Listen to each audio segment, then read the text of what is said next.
The great hall of the Galactic Council sparkled with lights from 1,000 worlds. Velmara stood at the center podium, her blue skin shimmering under the ceremonial lights. She raised her forearms in triumph. "Today marks a new era," she announced to the gathered ambassadors. 3 cycles have passed since humanity withdrew from our civilization. We have successfully reorganized their former territories across 17 systems. The hall erupted in cheers. Species from every corner of the galaxy celebrated together. The Kethran delegates stomped their feet. The Mandari whistled through their breathing tubes. Even the usually quiet Sivari clapped their crystalline hands together.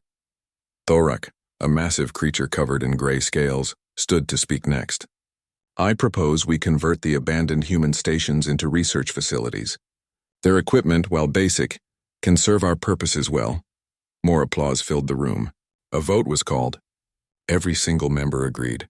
The decision was unanimous, as most decisions had been since the humans left. "We should also archive their technological contributions," suggested a thin, green-skinned delegate from the outer worlds. "Place them in the Great Library as foundation work. Historical curiosity, nothing more." Velmara nodded approvingly. "An excellent idea. Humans did provide us with some interesting starting points, even if their methods were crude and overly complicated." The council members laughed. It was a comfortable laugh, the kind that comes from relief. For decades, humans had been difficult. They asked too many questions. They challenged established procedures. They insisted on doing things in strange, roundabout ways that made no logical sense. Now, finally, the galaxy could operate with pure efficiency. Far away from the celebrations on the former human colony called New Busan, a different scene unfolded. Captain Minho stood alone in the central archive building. The massive server towers hummed quietly around him, their lights blinking in patterns only he understood. His fingers moved across the holographic keyboard with practiced ease. File after file compressed and uploaded to coordinates that existed in no official star chart, medical databases, engineering specifications, cultural records, everything humanity had learned and created over 2 centuries in space, but not the full versions. Not the real depth of knowledge. Compression at 90%, Minho muttered to himself. Good enough for them to think they have everything. Not enough for them to actually use any of it. He wasn't being cruel. The council had voted humanity out, declared their contributions adequate but no longer necessary. They wanted the data, not the people. So they would get data, technically complete, practically useless. A message appeared on his screen. It was from Yuna, the pilot coordinating the final evacuation wave. "Last transport ready." "Are you finished?" "5 more minutes," Minho typed back. He uploaded the final compressed archives to the Great Library's collection system. Then he initiated the purge sequence. One by one, the servers began wiping themselves clean. Within hours, every human installation in council space would be empty of real information. On his personal device, Minho recorded a final message. It would be buried in the system logs, hidden among millions of routine entries. No one would find it for years. And when they did, they probably wouldn't bother translating it properly. "You've optimized for efficiency," he recorded in plain human Korean. "We were your error correction. Good luck." He shut down the last terminal and walked out. Behind him, the lights in the archive building went dark one by one. Across the colony, similar scenes played out. Doctors closed hospitals and uploaded partial medical records. Engineers shut down factories after removing key calibration notes. Teachers erased lesson plans that explained not just what to do, but why it worked. Humans had learned long ago that the galaxy didn't want their help. It wanted their results. So they left the results behind, stripped of context and understanding. Pilot Yuna sat in her ship watching the boarding manifest scroll past. 15,000 people on this transport alone. Families, workers, scientists, artists, all heading to coordinates that officially didn't exist. "Control, this is Transport Hanuel requesting departure clearance," she spoke into the comm. "Clearance granted," came the automated response. Even traffic control was automated now. No one remained to say goodbye. The ship lifted smoothly from the landing pad. Yuna guided it through the atmosphere and into open space. Below, New Busan grew smaller. The cities humans had built, the terraformed valleys where children had played, the research centers where breakthrough discoveries had happened, all empty now. Setting course for waypoint 7, Yuna announced to her passengers.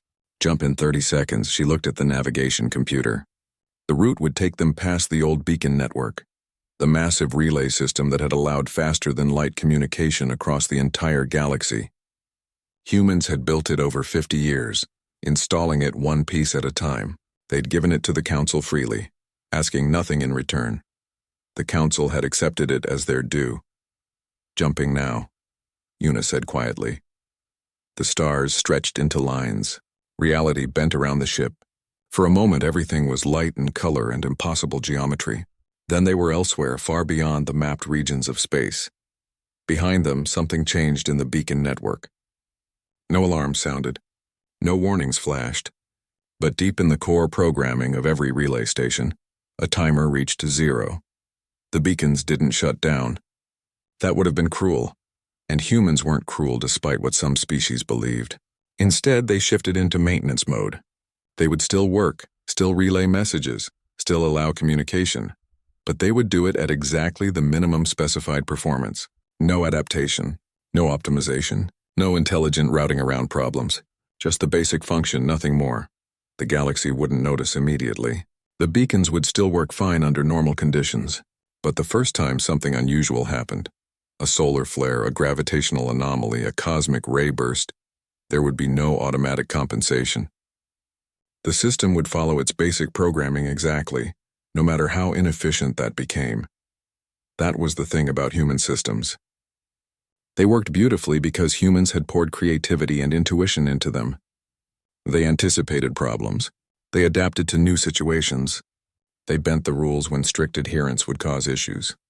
Take away the humans, and you were left with rigid code doing exactly what it was told, nothing more. On Covenant Station, the main trade hub connecting 3 major sectors, lights flickered briefly. A Kethran technician glanced at the power display, saw nothing obviously wrong, and returned to his duties. He didn't notice that response time had increased by 0.3 seconds. 0.3 seconds meant nothing. It was barely measurable, but it was a crack in the foundation. Back in the council chamber, Velmara concluded the ceremony with traditional words of unity. We stand together stronger than ever. The future is bright. We have achieved perfect efficiency. The delegates cheered one last time before dispersing to their homeworlds. None of them wondered why the humans had left so quietly. None of them asked what humanity might have been doing that wasn't obvious. They were too busy celebrating their victory to notice that they'd won nothing at all. In empty human cities across 17 systems, automated systems followed their final instructions. Lights turned off. Climate controls powered down. Security systems logged out one last time. The galaxy had what it wanted. Humans were gone. It would take time to realize what had been lost. 18 months after the humans left, Trader Velkoth stared at his cargo manifest with growing frustration. His shipment from Kethran Prime to the Mendari colonies should have taken 12 days. It had taken 17. Traffic delays, the automated routing system reported. Alternative paths suggested. But the alternative paths were longer, less efficient. Velkoth couldn't understand why the system wasn't finding better routes. It had always worked perfectly before. He wasn't the only one noticing problems. Across the galaxy, shipping times were increasing, at first just by a few hours, then days. Profit margins started shrinking. Company executives complained at trade meetings, but there was no clear cause to identify. Statistical variance, the Council's economic analysts declared. The system is adjusting after the reorganization. Give it time. Time passed. Things didn't improve. On Covenant Station, Communications Officer Jisoo sat at her console reviewing the latest reports.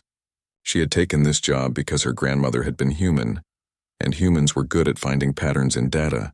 The skill had passed down through her family. What she saw worried her. Emergency response times across 3 sectors had increased dramatically. A distress call from a mining ship used to get help within 2 hours. Now it took 6. Medical emergencies on remote stations waited even longer. Jisoo compiled a report and sent it to her supervisor, a tall Kethran named Reltak. She expected immediate action. Instead, Reltak barely glanced at the data. Human systems were always too complicated, he said dismissively. We're streamlining operations. Temporary delays are expected. But people are dying, Jisoo protested. The response time increases are getting worse, not better. Your concern is noted. Reltuk's tone made it clear the conversation was over. Jisoo returned to her station feeling helpless. She looked at the old emergency protocols, the ones humans had written. They were full of strange notes and exceptions. If standard route blocked, try lateral approach. When logic fails, trust instinct. Systems aren't perfect, adapt accordingly. The new protocols had removed all that. They were clean, logical, and absolutely rigid. 6 weeks later, the plague hit Thanaris. It started in a farming community near the equator. A child fell sick with strange symptoms. Fever, lesions, respiratory distress. Within days, a dozen more cases appeared. Within weeks, thousands. The planetary government sent out a distress call. Medical teams from the Galactic Council arrived, bringing sophisticated equipment and confident doctors. Nothing worked. The disease spread like fire. It mutated faster than treatments could be developed. 40% of the planet's population died in just 3 months. In the aftermath, Council investigators tried to understand what went wrong. They pulled up the medical response protocols, standard procedures for containing pandemics. Everything had been followed correctly, so why had it failed so catastrophically? Dr. Suman, one of the few human-descended citizens still working in council space, was brought in to consult. She looked at the response records and immediately saw the problem. "You followed the protocols exactly," she told the investigation committee. "That's why it failed." The Mindari lead investigator's gills flared in confusion. "How can following procedure be wrong?" "Because diseases don't follow procedures," Suman explained. This virus was mutating rapidly. The protocols called for specific treatment sequences based on initial symptoms, but the symptoms were changing. You needed to adapt, to try different approaches, to think creatively. The protocol should account for all scenarios, the investigator insisted. Humans wrote adaptable protocols, Suman said quietly, instructions that required judgment and intuition. Your people rewrote them to be more efficient. You removed all the flexibility. And now a planet is dead. The room fell silent. Suman pulled up another file. You also tried to access the human medical databases, right? The ones archived in the Great Library? Yes, they were incomplete. Corrupted, we assumed. Not corrupted, compressed. The humans gave you the data, but not the understanding. Medical treatment isn't just about following steps. It's about seeing patterns, making intuitive leaps, understanding the patient as a whole system. You can't compress that into a database entry. The investigators didn't want to hear it. The official report blamed the Thanaris plague on unprecedented viral mutation and acceptable losses in frontier territories. But the problems kept growing. On agricultural world Keras 4, automated farming systems began producing smaller yields. The machinery worked perfectly. The soil was properly maintained. The weather patterns were normal. Yet somehow crops were failing. Agronomist Hyun traveled there as a consultant. He walked through the massive fields, looking at the neat rows of engineered plants. Everything was optimized for maximum efficiency. Too optimized, he muttered. The human farmers who had lived here before understood that farming wasn't just science. It was art. They rotated crops in patterns that didn't make mathematical sense but somehow worked better. They left patches of useless wildflowers that attracted beneficial insects. They adjusted irrigation not by schedule but by feel. The new operators had eliminated all that inefficiency. They followed the optimal formulas exactly, and the land was dying because of it. Hyun tried to explain this to the corporate managers. They looked at him like he was speaking nonsense. Agriculture is a science, they insisted. We follow the science. Humans followed the science too, Hyun said. But they also knew when to break the rules. On 17 worlds, similar stories played out. Terraforming systems drifted out of alignment. Atmospheric processors developed weird fluctuations. Power grids experienced brownouts during peak usage times that should have been manageable. Each problem was small. Each had a workaround. But the workarounds took time and resources. Efficiency dropped across the entire galactic economy. Jisoo continued monitoring emergency response times at Covenant Station. They kept getting worse. She dug deeper into the old human systems, trying to understand what had changed. Then she found something that made her blood run cold. The emergency response network didn't just route calls to the nearest available help. It predicted where problems were likely to occur and pre-positioned resources. It analyzed patterns of distress across months and years, learning what kinds of emergencies happened where and when. It had been incredibly sophisticated, and it had been completely disabled when the Council simplified the system. Now the network just reacted to emergencies after they happened. No prediction, no preparation, just basic routing to whoever was available. Jisoo wrote another report. This time she sent it directly to the Council headquarters, bypassing her supervisor. 2 weeks later she received a formal response. Her concerns were acknowledged but not substantiated by Council-approved analysis. She was reminded to follow proper reporting channels. That same week, 3 mining ships were lost in the Calthon Nebula when the early warning system failed to detect an asteroid cluster. 8,000 people died. The Council launched an investigation. Engineers examined the detection grid carefully. The hardware was functioning perfectly. The software had no bugs, but the core algorithms were written by humans. And they were written in a way that made sense to human thinking: pattern recognition, heuristic analysis, intuitive probability assessment. Other species could copy the code. They couldn't understand why it worked, so when it needed maintenance or updates, they did their best to follow the documented procedures. What they didn't realize was that human documentation always assumed a certain level of background knowledge. It assumed the reader would understand context, would fill in obvious gaps, would apply common sense. Without humans to maintain it, the detection grid was slowly degrading, not breaking, just becoming less effective, less able to handle edge cases, less capable of making smart decisions in ambiguous situations. The investigation report concluded that the disaster was unavoidable and recommended upgrading to newer detection technology. But there was no newer technology. Humans had been developing it, but they'd taken that research with them. In council chambers, Velmara reviewed the accumulating reports with growing unease. Trade efficiency down 12%, emergency response times tripled, crop failures on multiple worlds, a plague that killed millions, 8,000 dead from a preventable asteroid strike. Individually, each problem had explanations. Collectively, they formed a disturbing pattern. Perhaps we should consider reaching out to humanity, suggested one of the junior delegates. The room went silent. It was the first time anyone had voiced that thought aloud. Absolutely not, Thorak rumbled. We made our decision. We stand by it. These are simply growing pains as we adjust to operating without their peculiar methods, the Council agreed. They always agreed.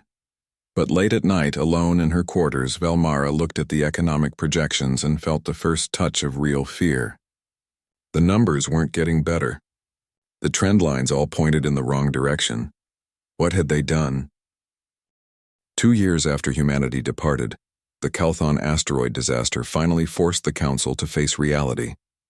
8,000 deaths couldn't be dismissed as statistical variance or acceptable losses. Families demanded answers. Colonies threatened to withdraw from the Council. Thorak appointed a special commission to audit all critical infrastructure. The team consisted of the galaxy's best engineers and scientists. They were given unlimited resources and 6 months to complete a comprehensive review. They finished in 4 months. What they found was worse than anyone imagined. The commission leader, a brilliant Sivari named Kethnor, presented the findings in a closed session. His crystalline body pulsed with nervous energy as he displayed the data. 68% of all navigation algorithms contain human-derived heuristics, he began. We can see what the code does. We cannot fully explain why it works. Confused murmurs rippled through the chamber.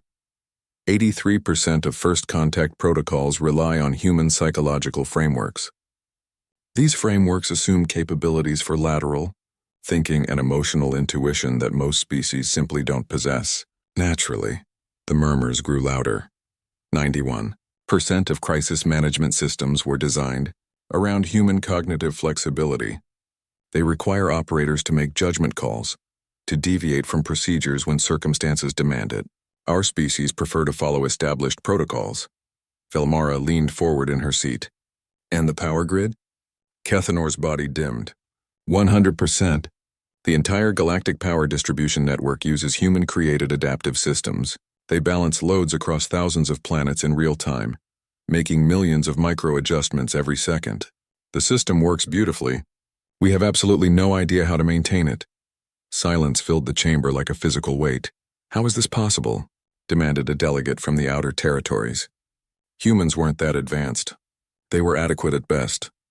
That was our mistake, Kethnor said quietly. We confused simple appearance with simple function. Humans designed systems that seemed straightforward on the surface, but underneath they were incredibly sophisticated. More importantly, they were designed to be operated by humans, beings who could think creatively, adapt quickly, and handle ambiguity.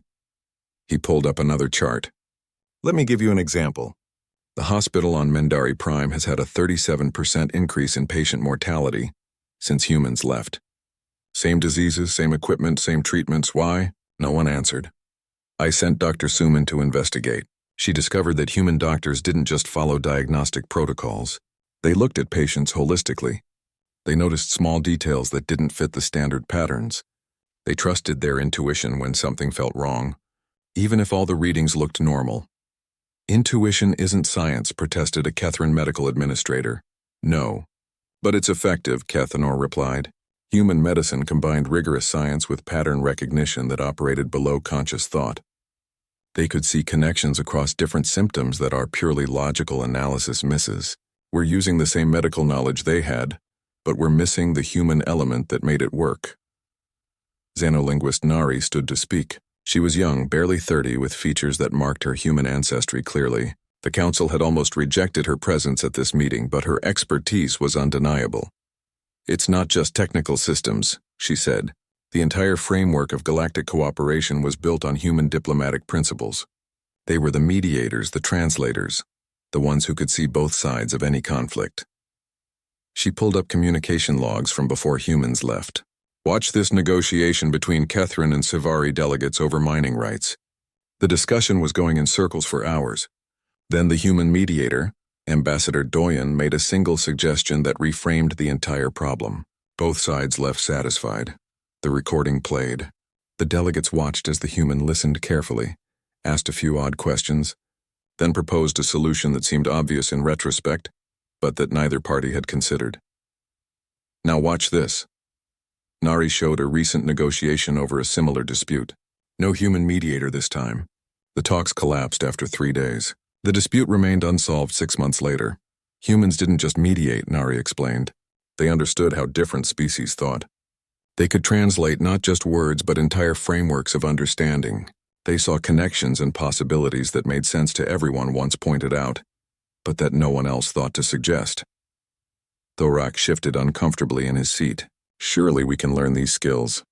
Humans weren't born with special abilities. They developed them through training and education, did they? Nari challenged. Or was it something fundamental to how their brains worked? Humans evolved on a chaotic planet with wildly varying conditions.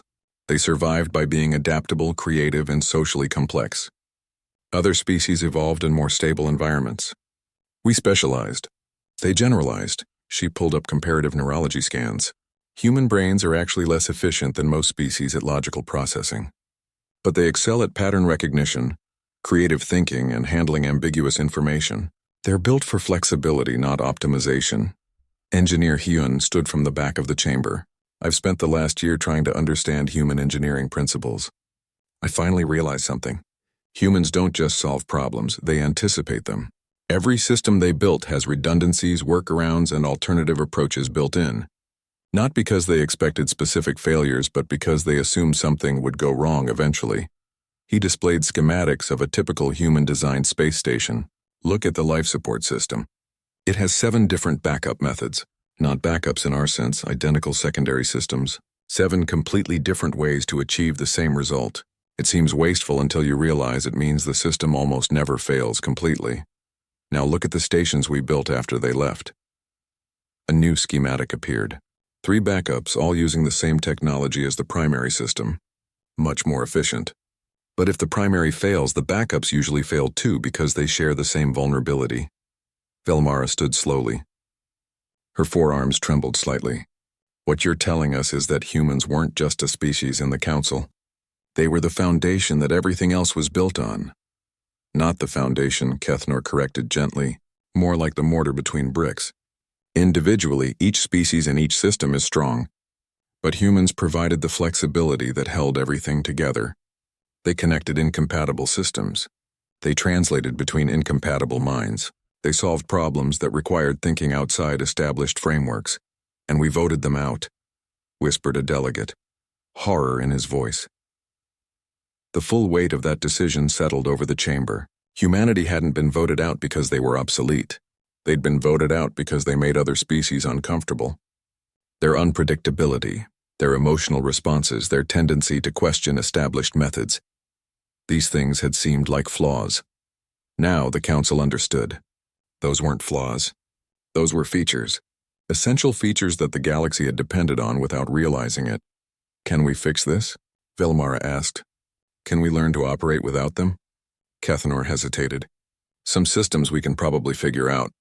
The power grid, for example, will keep running as long as we don't try to modify it, but it won't adapt to new colonies or changing demands. Navigation algorithms will slowly become less effective as space conditions change. Medical care will remain adequate but not excellent. And the intangible things? Someone asked. The mediation, the creative problem-solving, the ability to connect different fields of knowledge? Nari shook her head. Those aren't things you can learn from a manual. They're ways of thinking. You either have them or you don't, and most species don't. What about you? Thorak looked at Nari, Hyun, and Sumin. You have human ancestry. Can you fill this role? No, Nari said flatly. I'm one person. Humanity had billions, and I'm only partially human. I think more like my Mendari father than my human mother. The same is true for Hyun and Sumin. We can understand what's missing, but we can't replace it. The chamber fell silent again. The enormity of their mistake was finally clear. They hadn't just lost a member species. They'd lost the cognitive diversity that made galactic civilization work. We need to find them, Velmara said finally. We need to convince them to come back. Do we even know where they went? Someone asked. No one answered. Humanity had left no forwarding address. They'd simply disappeared beyond the rim of known space. And even if we find them, Nari added quietly, why would they come back? We told them they were unnecessary. We dismissed their contributions as primitive. We made it clear we didn't want them. She paused. Why would they help us now?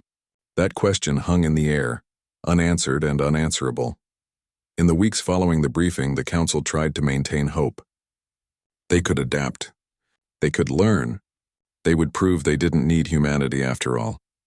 But in the dark of night, Velmara looked at the projections and knew the truth. The galaxy was slowly coming apart, not with dramatic explosions, but with 1,000 small failures, each one manageable, all of them together impossible to sustain. They had removed their error correction. The first war in 3 generations started over something trivial, a disputed asteroid field on the border between Kethrin and Siviri space. Both sides claimed legal rights. Both refused to compromise. In the past, this would have been resolved in a week. A human mediator would have listened to both sides, found some creative middle ground, and everyone would have gone home satisfied. But there were no human mediators anymore. The negotiations broke down after the first meeting. The Kethrin delegates stated their position based on treaty language from 80 years ago. The Sivari delegates cited a different treaty from 100 years ago. Neither side could understand why the other's logic didn't make sense. The law is clear, insisted the Kethrin representative. No, the law is clear, countered the Sivari representative. They were both right. The treaties contradicted each other. Humans had always navigated these contradictions by finding solutions outside the strict legal framework. They asked questions like, what do both sides really need? And how can we make everyone better off? Without humans, there was only logic. And logic, when applied to contradictory rules, produced no answer at all. 3 months into the stalemate, a Kethrin mining ship entered the disputed zone. Sivari patrol ships intercepted it. Warnings were exchanged, then shots. The war spread across 4 systems within weeks. It wasn't a large war by historical standards, just skirmishes and border conflicts. But it shouldn't have been a war at all. Velmara called emergency sessions, trying desperately to broker peace. But she wasn't human. She couldn't see the creative solutions that existed outside pure logic. Every proposal she made seemed perfectly reasonable to one side and completely unacceptable to the other. The fighting continued. Meanwhile, the Council's scientists launched a massive project to reverse engineer human systems.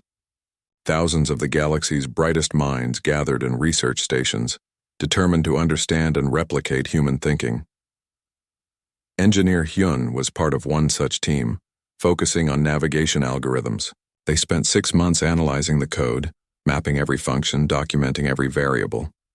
"I understand what it does," Hyun told his team lead, a Mendari genius named Kelvan. "I can see the logic flow, but I don't understand why it makes these specific choices." "The choices are based on weighted probability calculations," Kelvin said, pointing to a section of code. "Yes, but how were the weights chosen? There's no clear mathematical basis. They seem almost random, but the system works incredibly well." They dug deeper. Eventually, they found comments buried in the original source code, written by the human programmer who'd created it. The comments said things like, "This feels right based on experience and intuited from patterns in test, data, feelings, intuition, pattern recognition that couldn't be explained. Mathematically, can we replicate this?" Kelvin asked. Hyun shook his head slowly. "We'd need to somehow program intuition. How do you write code for this feels right? How do you teach a computer to make creative leaps?" The research project produced thousands of pages of documentation. They could copy human systems line by line, but they couldn't create new ones. They couldn't adapt existing ones to changing conditions. They couldn't do what humans did naturally: look at a problem and imagine something completely different. Dr. Suman faced similar challenges in medical research. She'd been tasked with training a new generation of doctors to match human diagnostic capabilities. "Look at the patient's full history," she instructed a class of Kethrin medical students. "Notice what doesn't fit the normal pattern." The students looked confused. "We analyze all data systematically," one said. "We compare against known disease profiles. We follow diagnostic protocols." "Yes, but sometimes the answer isn't in the protocols. Sometimes you need to trust that something feels wrong even if you can't explain why." "That's not scientific," another student protested. Suman sighed. She'd had this conversation 100 times. Human medicine was scientific, but it also recognized that bodies are complex systems that don't always follow predictable patterns. Sometimes you need intuition. "We don't have intuition," the first student said simply, and that was the problem. You couldn't teach intuition. You either had it or you didn't. Across the galaxy, the cascade of failures accelerated. Each problem created new problems. Each system that failed put stress on other systems. The Mendari economic network collapsed when market volatility exceeded programmed parameters. The trading algorithms humans had designed could handle chaos by finding patterns and adapting strategies. The new algorithms, optimized by purely logical minds, could only follow their programming. When conditions fell outside expected ranges, they simply stopped working. 14 worlds experienced famine when food distribution networks failed. The networks hadn't broken. They just couldn't handle unusual demands. A human logistics officer would have seen the problem coming and rerouted supplies. The automated systems only reacted after warehouses were already empty. On Thanaris, still recovering from the plague, a secondary outbreak occurred. This one was bacterial and should have been easy to treat. But the medical supplies didn't arrive in time because the shipping networks were degraded. 1,000 people died waiting for medicine that sat in a warehouse 3 systems away. Each death was documented. Each failure was analyzed. But understanding what went wrong didn't prevent the next failure. Xenolinguist Nari made a discovery while reviewing archived human communications. She'd been searching for any clue about where humanity went, but instead she found something else. Captain Minho's final transmission from New Busan had seemed routine, just system shutdown confirmations. But Nari noticed it was longer than it needed to be. She ran a deep analysis and found a message hidden in the metadata. It took her 3 days to decrypt it fully. When she finally read it, she sat in stunned silence. "We didn't leave because you hurt us," the message said. "We left because you stopped growing. You mistook order for wisdom, efficiency for intelligence, predictability for strength. The universe doesn't reward perfection. It rewards adaptation. You'll figure that out or you won't. Either way, you'll do it without using us as a crutch." Nari read it again, and again. The message was kind but firm. Humanity hadn't left in anger. They'd left because staying would have been bad for both sides. As long as humans were there, the Council would keep depending on them. Other species would never develop their own flexibility because humans would always step in to provide it.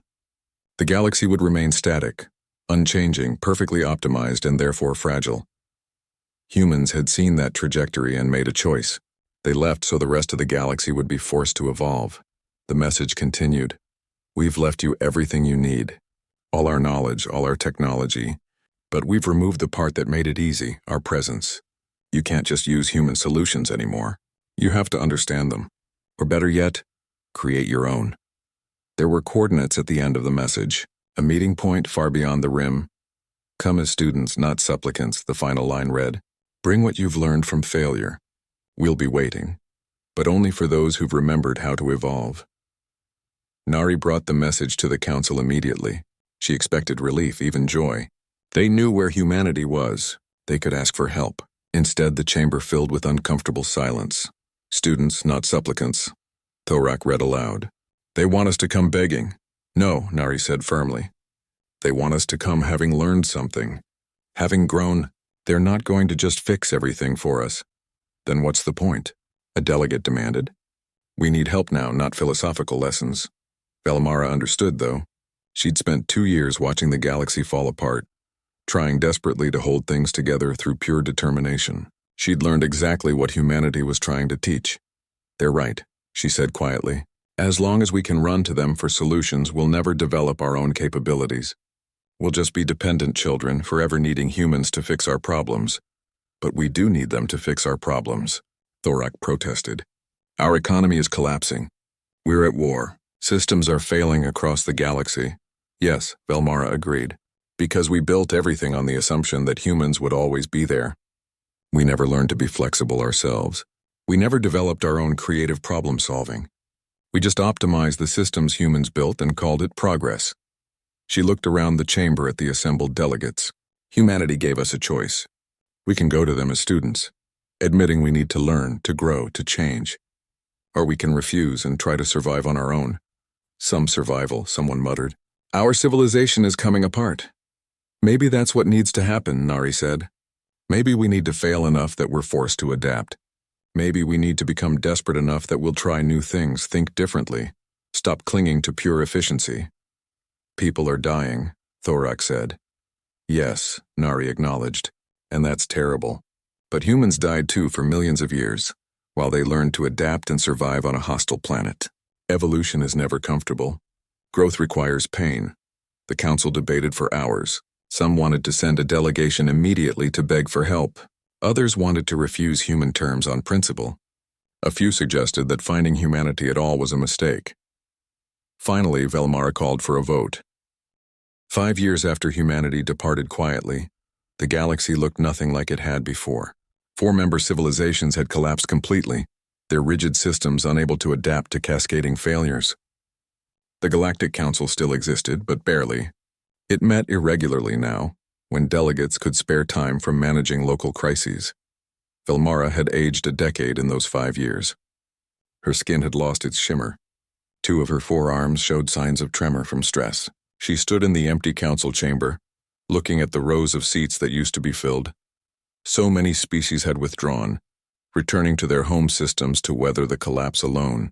The grand vision of galactic unity lay in ruins, broken by the same efficiency the Council had prized so highly. She activated the communication system one last time. Broadcasting on all frequencies to every corner of known space, she recorded a message that would define her legacy. People of the galaxy, she began. 5 years ago, this council made a decision. We asked humanity to leave. We told them their ways were outdated, their methods too chaotic, their presence no longer necessary. Her voice cracked slightly. We were wrong. Not just wrong, catastrophically, fatally wrong. Humanity was never primitive. They were transcendent in ways we couldn't measure, because we didn't understand what to measure. We valued efficiency, optimization, and logical perfection. Humanity valued adaptation, creativity, and resilience. We thought they were doing things the hard way. We didn't realize they were doing things the right way. The universe is not efficient. It's messy, chaotic, and constantly changing. Humanity evolved to thrive in that chaos. The rest of us evolved in more stable environments. We learned to specialize to perfect our specific abilities. Humans generalized. While we got better and better at doing one thing, they got adequate at doing everything. We mocked them for being jacks of all trades, masters of none. We didn't understand that in a changing universe, being adaptable is more valuable than being perfect. Velmara paused, gathering her thoughts. We built our civilization on human foundations without realizing it. They were the bridge between incompatible species. They were the translators who could understand fundamentally different ways of thinking. They were the mediators who could find solutions that satisfied everyone, because they could think outside the frameworks the rest of us were trapped in. Most importantly, they were our error correction. When our rigid systems encountered situations they weren't designed for, humans adapted them. When our logical minds couldn't solve a problem, humans approached it intuitively. When our species couldn't understand each other, humans understood everyone. We removed them, and now we're paying the price.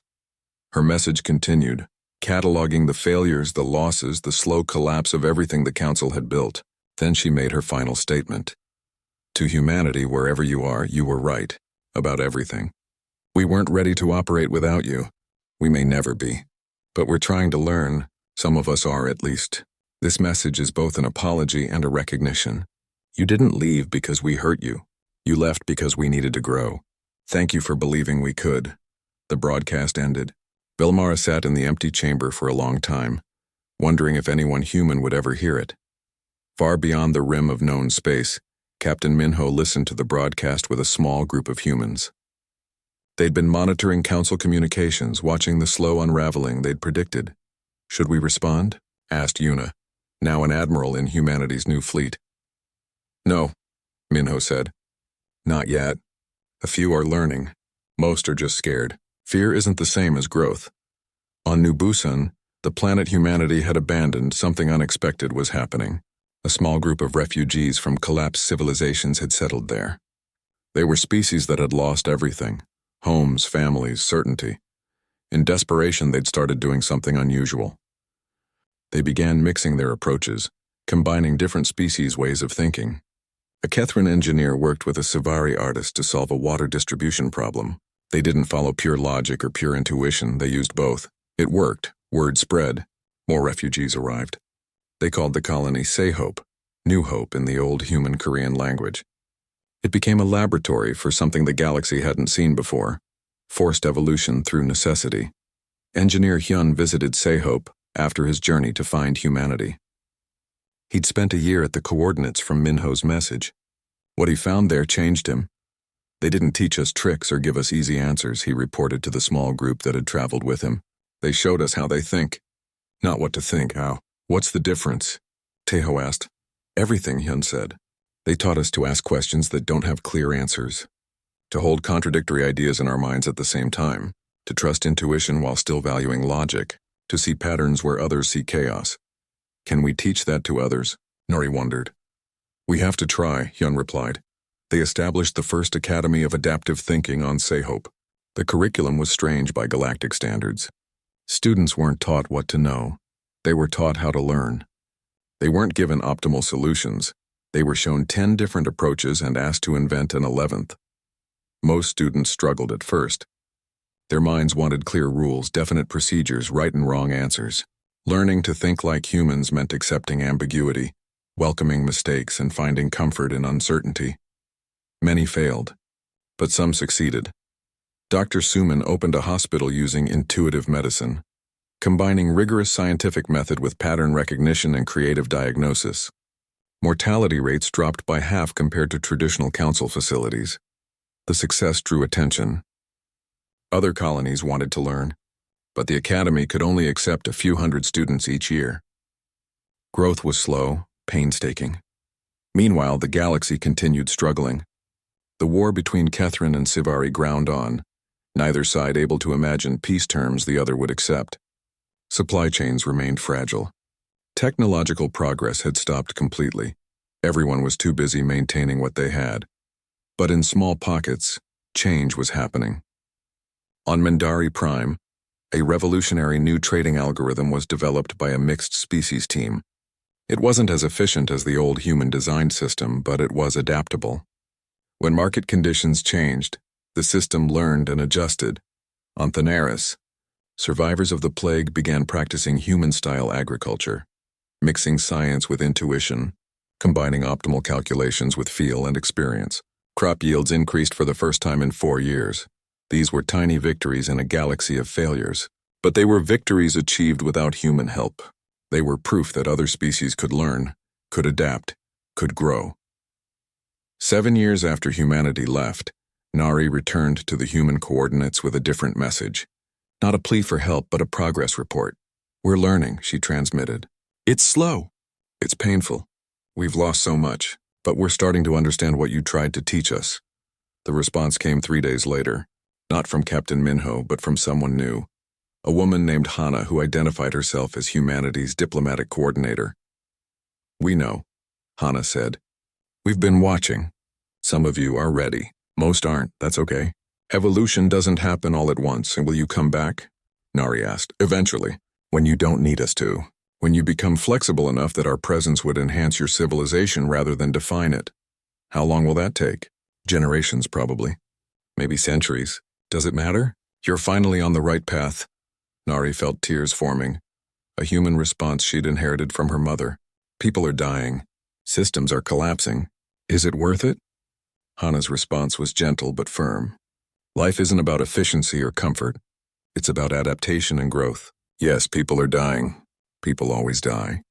The question is whether they die in a static civilization that's slowly crystallizing into brittleness, or in a dynamic one that's learning to thrive in chaos.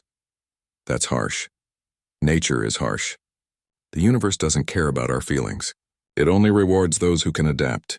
We're giving you the greatest gift we can, the chance to evolve beyond your limitations." "Some species won't make it," Nari said. "No, they won't. Neither will some humans, in our own challenges. That's the price of evolution. But the ones who do survive will be stronger, more flexible, more capable of handling whatever the universe throws at them." The conversation continued for hours. Hana explained that humanity hadn't fled to hide. They'd moved to grow. Beyond the galactic rim, they faced challenges that required even more adaptation, more creativity, more resilience. They were pushing themselves to evolve further. "Why?" Nari asked. "Why keep pushing?" "Because the universe keeps changing.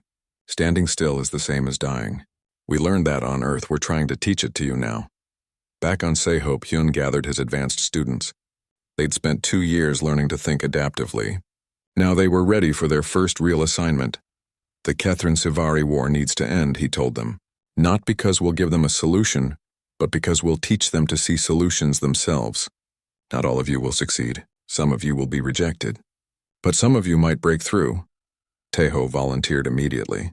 "I'll go to the Sivari.